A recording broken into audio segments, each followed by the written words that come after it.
Losing the use of a part of the body through illness or injury causes great distress until the process of adjustment is complete.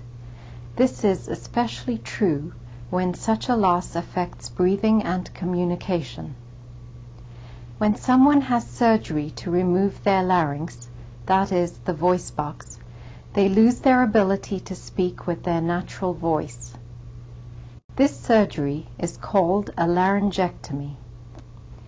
In this video, we aim to reach people who are facing or who have recently had a laryngectomy and need to know what their options are for an alternative means of communication. This diagram shows a side view of the head and neck. The larynx, or voice box, sits between the base of the tongue and the trachea, or windpipe. The vocal cords which vibrate to produce the voice are situated inside the larynx. During normal breathing, air is inhaled through the nose or mouth, passes through the larynx into the trachea, and down into the lungs. Air is exhaled by the same route. The esophagus, the food pipe, connects the mouth to the stomach. It lies just behind the trachea. During swallowing, food or liquid is directed to the back of the throat and down the esophagus into the stomach. During this movement, the vocal cords close, the larynx rises, and the epiglottis folds over to allow food to be directed the right way and to prevent choking. Laryngectomy is the surgical removal of the larynx, the voice box. This surgery is most frequently carried out for cancer, although sometimes injury to the neck may also result in a laryngectomy.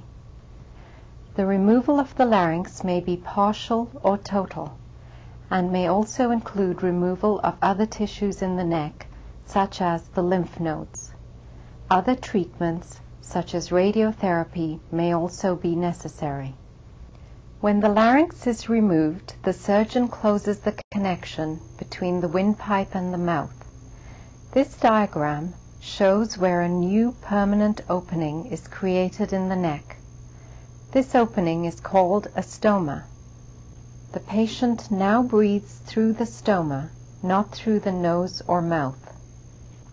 As the vocal cords have been removed, he or she will no longer have a normal voice. The patient may also experience a loss in their sense of taste and smell. Shortly after surgery, recovery and rehabilitation will begin. The patient will need to find an alternative means of communication and explore the possibility of artificial speech production.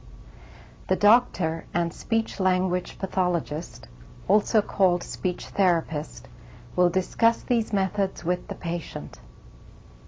If you are going to have, or perhaps have just had, a laryngectomy, your speech therapist will work with you through each step of finding a new voice. We know that this procedure may also cause emotional distress for you and your family. You will need support and encouragement. The doctors, nurses, speech therapists, and Lost Chord Club volunteer visitors are all available to provide that help. We are now going to join a meeting of laryngectomies who are discussing how they came through what you may be facing. They are all Canadian Cancer Society volunteers, and you will hear them describe their methods of speech, as well as some other issues which concern them.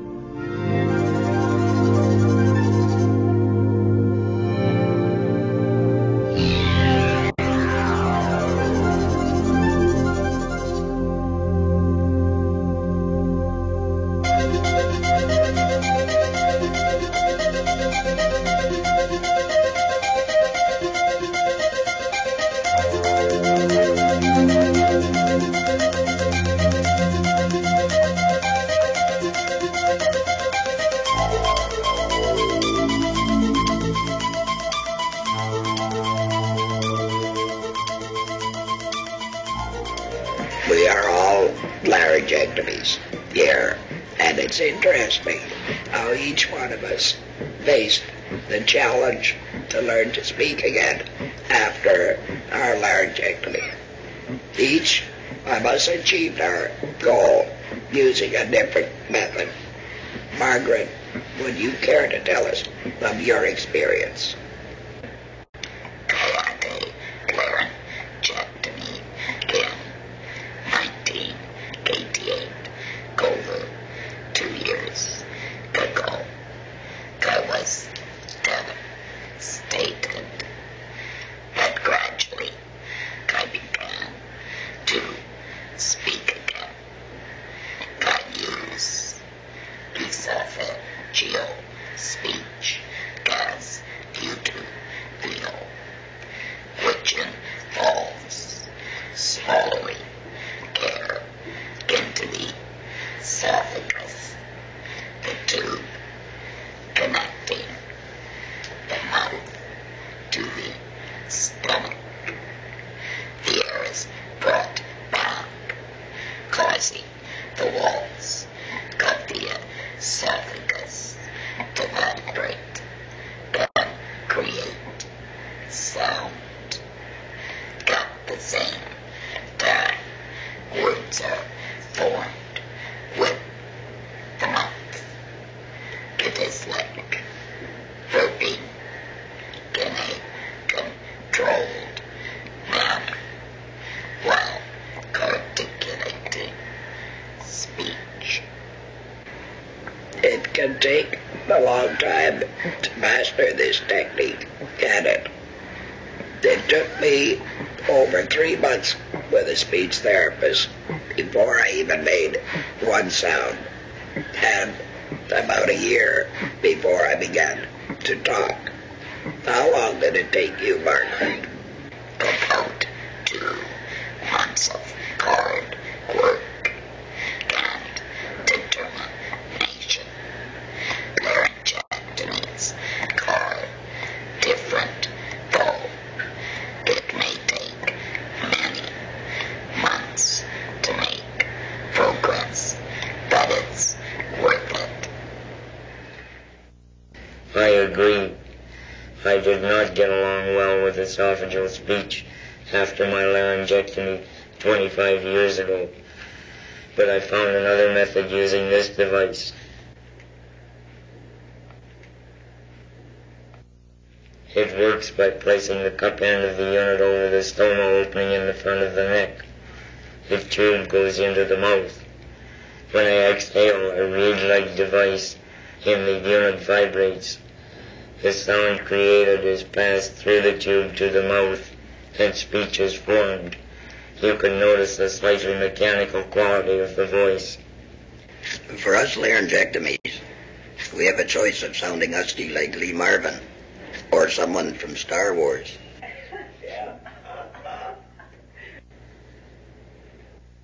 For me, it's not so important how I sound, but the ability to communicate whenever I want to. I lost my larynx through injury, not cancer, but the result is the same as for anyone after a laryngectomy. I needed to find a new voice that I could master. Mary, how does your method of speech work? I use an electrolarynx. It's run on special batteries. You push the button here to produce sound. As you press the head of the unit to the neck, the sound is passed to the mouth and matched with words to produce speech. This is the quickest method to master, isn't it? I visited a man recently who had been a recluse for 10 years since he had his laryngectomy. Somehow, he had never been offered rehabilitation. I held an electrolarynx to his neck and told him to say something, and he spoke for the first time since his laryngectomy. He was thrilled. Mark, how did you learn to speak again?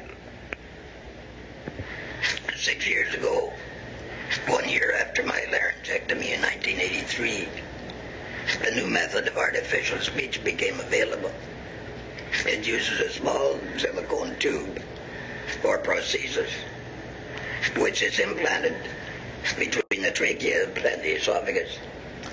The procedure is often done during the laryngectomy operation for suitable patients.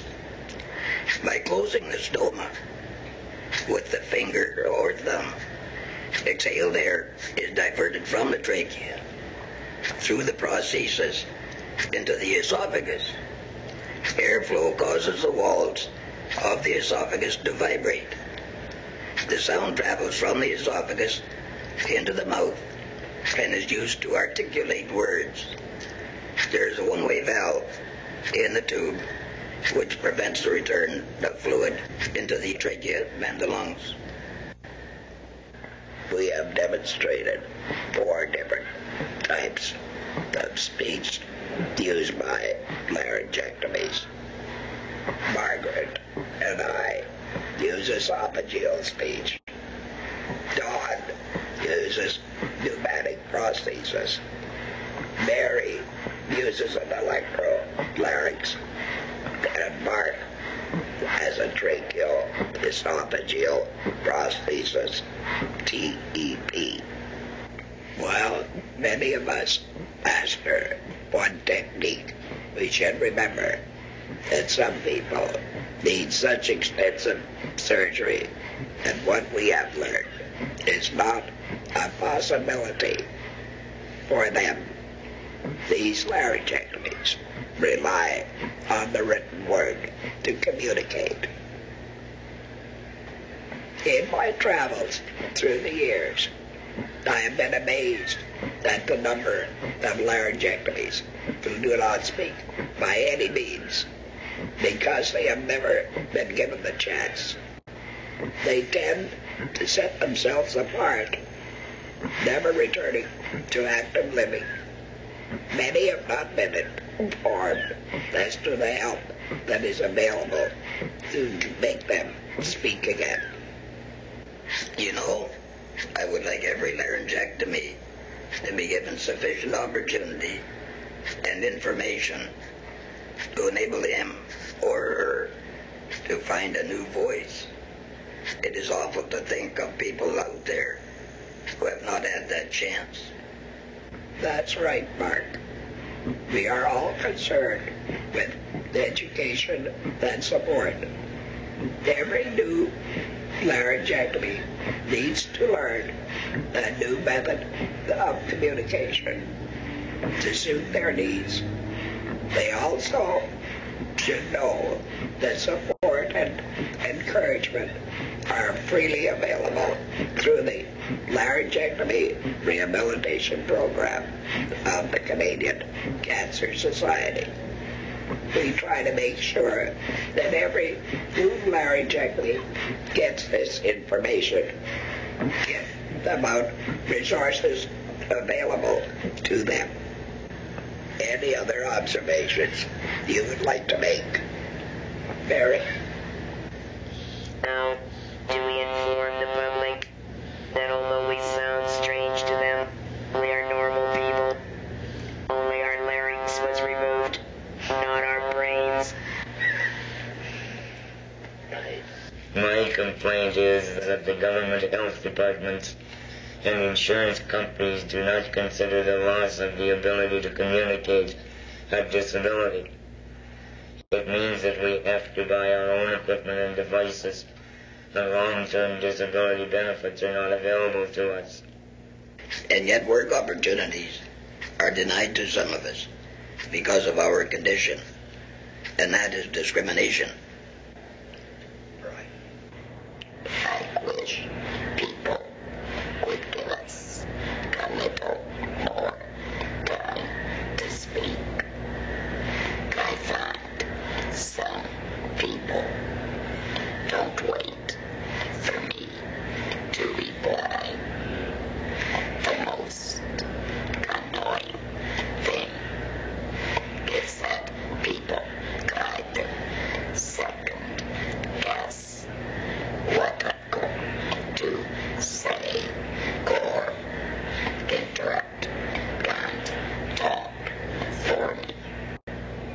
So our educational concerns should extend to others who come in contact with laryngectomies.